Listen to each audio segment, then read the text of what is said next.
अंदर की conditions reject हो जाएंगी तो बाहर की अपने आप इसमें चल जाएंगी। नेक्स्ट हमारे पास है स्विच स्टेटमेंट।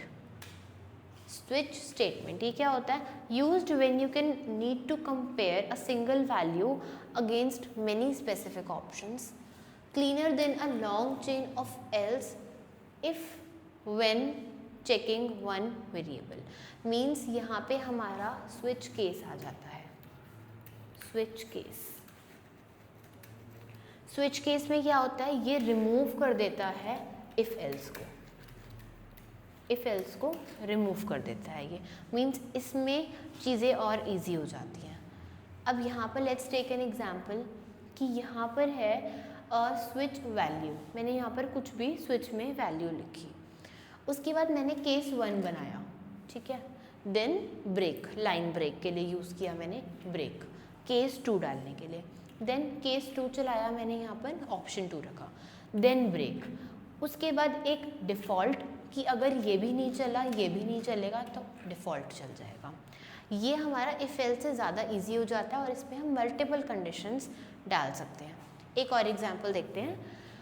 लेट डे 2 है, डे क्या है हमारे पास? 2, डे इज़ 2। अब मैंने यहाँ पे स्विच में डे लिखा और डे में मैंने क्या लिखा? मंडे।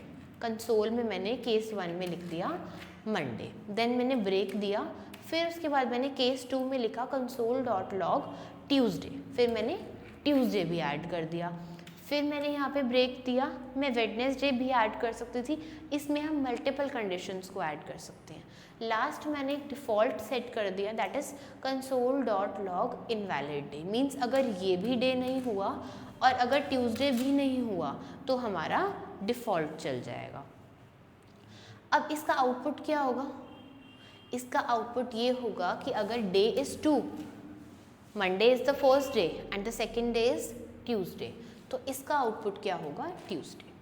और अगर डे यहाँ पर 2 भी नहीं होता, लेट सपोज लेट में डे होता 3, तो यहाँ पे डिफ़ॉल्ट वाला चल जाता इनवैलिड डे, क्योंकि हमने डे 3 तो मेंशन ही नहीं किया, हमने केस 3 बनाया ही नहीं।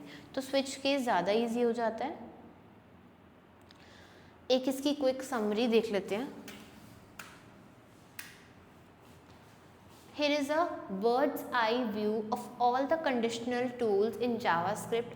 Hover each card for details. Means if condition में एक ही condition चल रही थी, one condition runs, ठीक है, runs block only when true.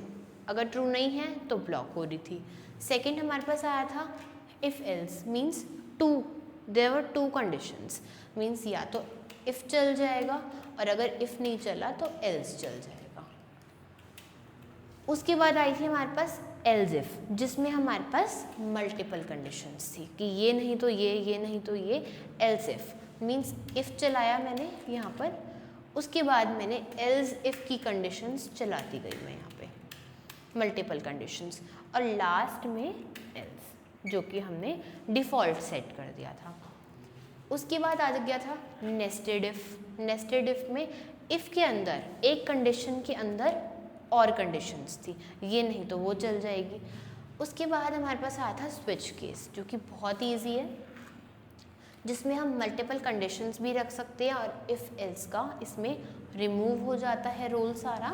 इसमें आप मल्टीपल कंडीशंस रखो स्विच केस में अपने, और जो भी आपका आउटपुट है वो कंसोल में शो हो जाएगा। लास्ट में जो भी आप डिफ़ॉल्ट को सेट कर दोगे और बीच में कितनी भी आप कंडीशंस उसमें ऐड कर सकते हो। सो आई होप आपको कंडीशन समझ आई होंगी। Thank you so much.